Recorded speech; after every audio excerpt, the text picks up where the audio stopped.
Welcome to the Wisdom Lifestyle Money Show. I'm your host, Scott Dillingham. Today, I'm going to be going over the pros and cons of investing in the US market as a Canadian investor. So I'm going to say we're probably getting more phone calls for US investing than Canadian investing right now, which is unique because I've been lending in Canada for the past 15 years.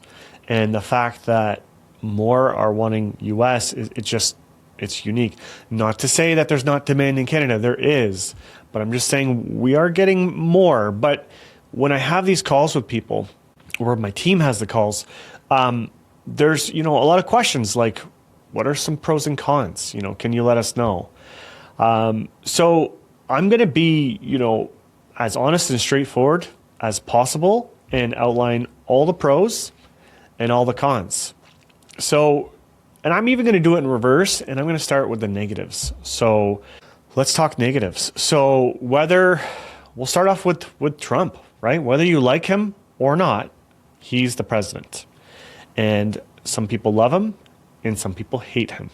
So he is a big real estate investor. He's pro real estate investing, which I think is fantastic.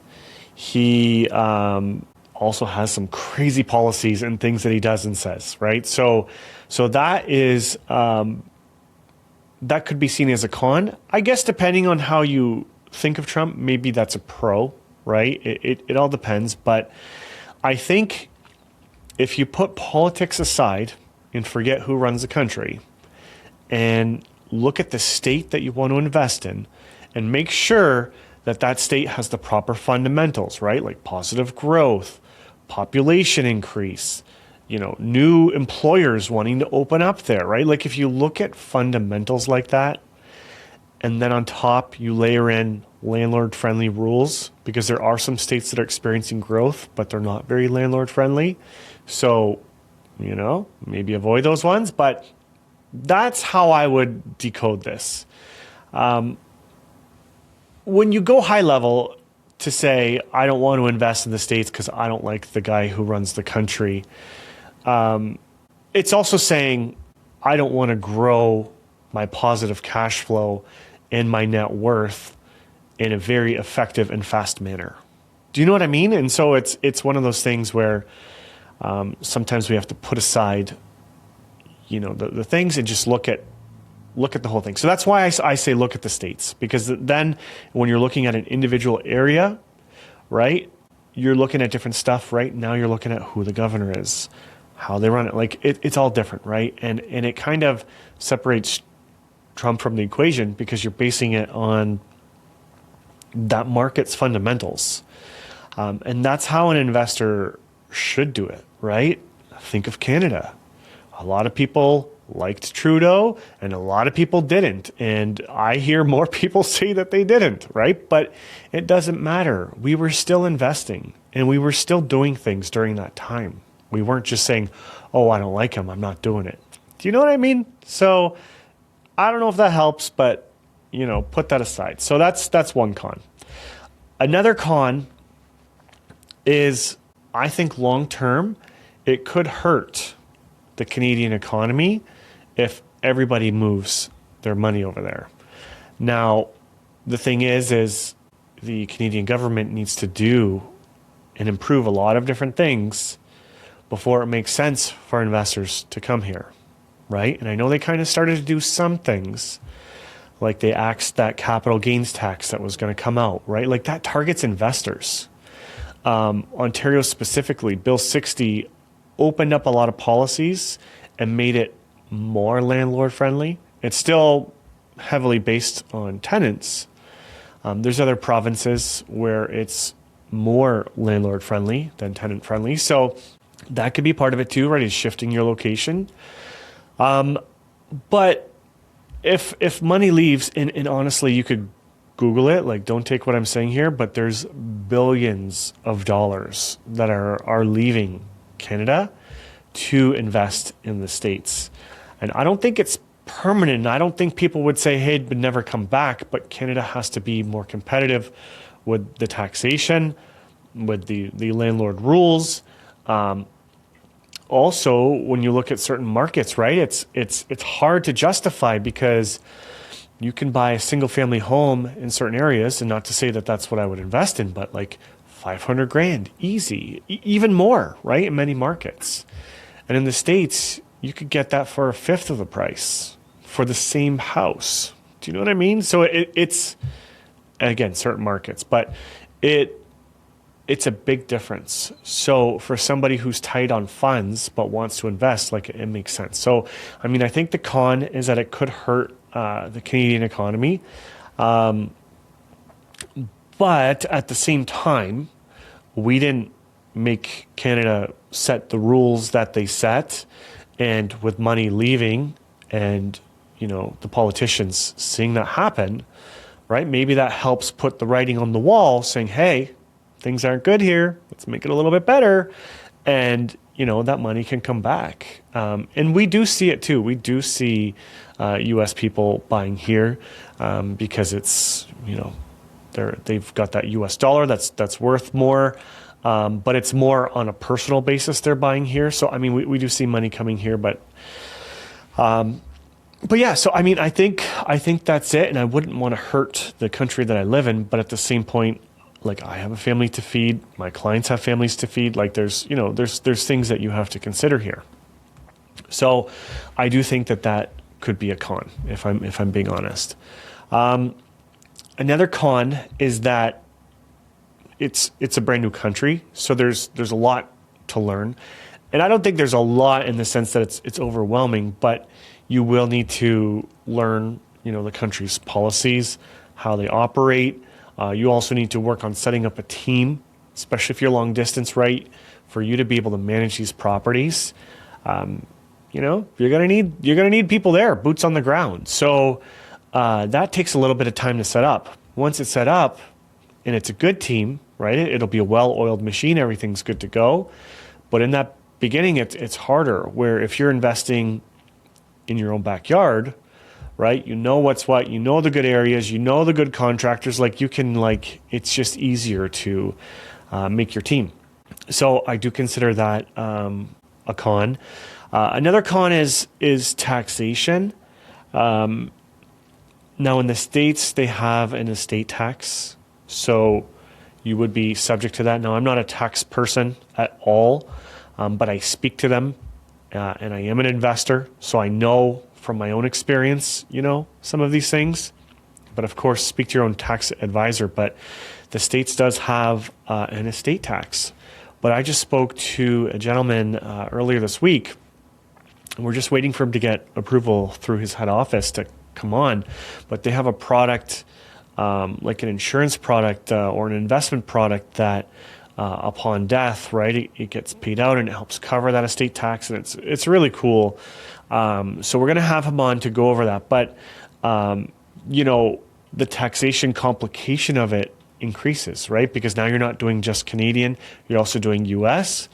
Now you have to find someone who understands both sides of the border, because you can't just go to your Canadian person because they might file things that are not proper the way that the US would want to see them filed, right? So you have to have somebody that understands both, so the taxation is fluid between the two countries and it all works out in your favor with the least amount of tax owing, right? So that's something that can be a negative. Another negative, but I don't think it's a huge negative because it's counterbalanced, but your down payments, everything that you do, right? We have to convert the Canadian to US. Now, mind you, their house prices are so much cheaper. So even still, it's still less money than investing in Canada. But, you have to keep that conversion into account. But on the flip side, you will be getting US income that when you bring back to Canada has that, as of today, right, 40% surplus on it. So you got to keep that in mind too. I'm trying to think if there's any other major cons that I can think of. Not really. Of course, there's always going to be little things. But I think that covers the majors. Okay, so now we'll talk about the pros, right? Why people are doing it, why so many investors have discovered it's worth it. So I did kind of touch on it earlier, but the purchase prices are so much cheaper. So the real estate that you can get is fantastic for the price. Okay, so that is a major, major thing. So if you're maxed out in Canada, or you just don't have the income to qualify in Canada, you can do something in the States.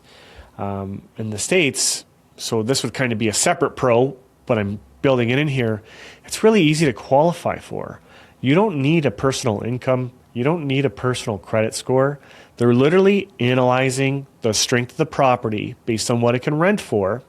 And it can cover, if it covers the expenses in the mortgage that you're applying for, you're approved.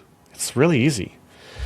So, that's part of this pro, right? Is you get the lower purchase prices and easier approvals, which is fantastic.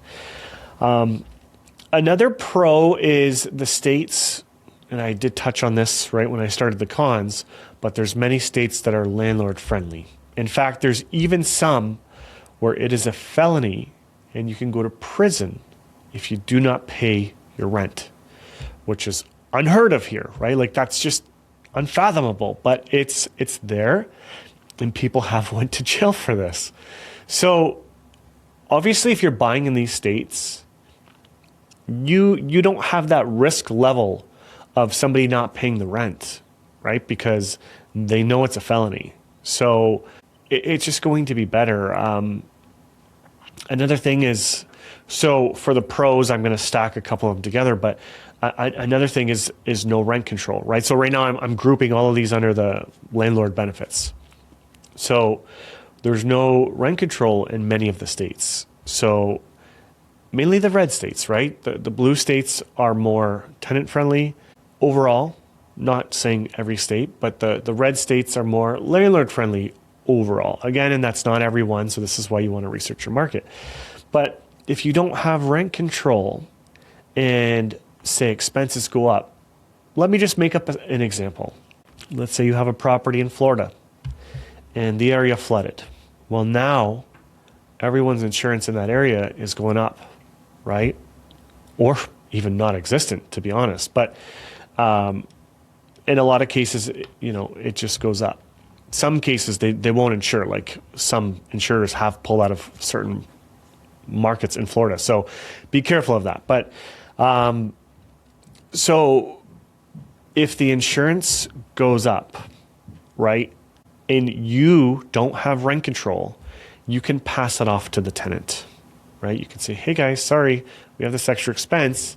We need to increase your rent $500 a month to cover it, or whatever. That might be very drastic, but it gives you that power to do that. Now, obviously, if you get greedy and you raise it too much, your tenant's going to leave. So you want to be reasonable, but you have that capacity where when we look back in Canada and we look at all the rates and everything that we had after COVID, the rates went way high, but in those markets with rent control, you couldn't do anything about it. You had to eat that cost. So you had to subsidize people's housings. And to be honest, one of my properties, that's actually what we're doing right now. The mortgage, it was variable, it went up so high, but the rent, I already gave them a discount when they moved in. My property manager said, hey, Scott, these guys are fantastic. They're going to do repairs. They're going to do landscaping. They're going to take care of everything for you, but they just can't pay the asking. So I actually took $400 below market value at that time. Now it's actually like $1,500 below market value. But then the mortgage went up, and like I am subsidizing their housing. Now, because I have, multiple properties, it doesn't impact the whole thing, but it is bad. So I'm looking at different things, you know what I mean? Of what I can do, whether it is selling and redeploying the capital, or when the loan comes up for renewal, really shopping that around and getting the best terms. And, we talk about how to improve people's cash flows and all that good stuff. And that's a prime example. But the one thing for me is I really don't want to put them on the streets. I know that they don't have the money. And if I'm not letting them have this property, then where are they going to go? So there's a little bit of humanity attached to my investing strategy, But anyways, in Canada, I have no control. If I wanted to raise the rent, I can't. Do you know what I mean? But in the States, you can. So I think that's a huge, huge positive. The other thing, and I kind of touched on it, but or maybe I didn't in this episode, but it's fully unlimited. You can buy unlimited properties as long as you have the down payment. And these properties are fully open after 5 years. So that's the difference between the Canadian mortgages and US mortgages. Is Canadian mortgages, you pick a term. So when your term is done, then you can renew, then you can refinance or whatever. But in the States, it's just a 30-year loan for the whole thing. So they're open after 5 years. So what a lot of investors are doing is they're buying, right? And then they're refinancing after 5 years, penalty free. So if the rates are lower, they get it. And they keep redeploying capital and just keep buying. So it's a really cool thing because again, there's no caps. So I think that is absolutely fantastic. I know part of the cons, I touched on this, but the fact that you're getting paid in US dollars is fantastic as well. Because when you bring that back, that's a 40% surplus. So you're already getting positive cash flow because the real estate is so cheap. And then you factor in a 40% bonus because of the US dollar to Canadian dollar. It's fantastic. And some people don't even bring it back, right? Some people keep it there. So if they travel or whatever, they've got funds there. And so it's up to you what you want to do. But, that's a great thing. And then there are some markets that are blowing it out of the water. There is, you can look it up, but Texas's GDP, so just one state, is more than all of Canada. And there's a couple states like that where it's it equals that. So you look at all of our economic activity, Canada-wide, and it's being hit in individual states. So their market is just so much bigger. In Canada, if you want to buy in a certain town, right, it's tough because there's bidding wars and things like that. But in the States, it's not so much like that. I will say the good properties get sold really quickly, but you have time. When you put in offers, we're seeing people write in 30 days for financing as a condition, and it's being accepted by the sellers. That's common over there. Here, it's you got to go in cash if you want the best chance. But if you can't, right, a week is what you're going to get. They don't allow these long commercial. You see the long financing condition periods, but not a residential. But you do there, so it gives you time. We can really shop around for you, get you the best deal. So I wanted to like I said, I wanted to share with you all of the concerns that my clients come to us with. Pros and cons that we could go over. And of course, there's more. This is not, I do these quick episodes. I try to keep them under 20 minutes, right? There's more cons, but there's offsets to it, right? For an example, everybody sues everybody in the States, right? But that's why they have proper entity structures over there to protect yourself. There's insurance against that as well. So there's things that you can do to offset it. But I think for me, the biggest thing is you can cash flow. It's set up, and I know a lot of people say, oh, capitalism sucks, and whether you agree or disagree, it doesn't matter. That's not what this is about. But the thing is they are very capitalistic over there. They're very much set up for those that want to grow and make money and build portfolios. They're set up for that. Where Canada, I feel, really used to be set up that way. But now it feels like, I don't want to say the wrong words here, but it feels like we're set up or things are being structured so that growth that we want to achieve is not becoming available to us. Even at the banks, when I started, I worked at a bank and they would do unlimited rental properties. And that was pretty common. There was quite a few lenders that didn't have caps, right? And then this bank went down to 10 properties, and then they went down to 5. So, why? Do you know what I mean? Like, why limit people? And then the banks have such a monopoly on the capital, right, that comes in.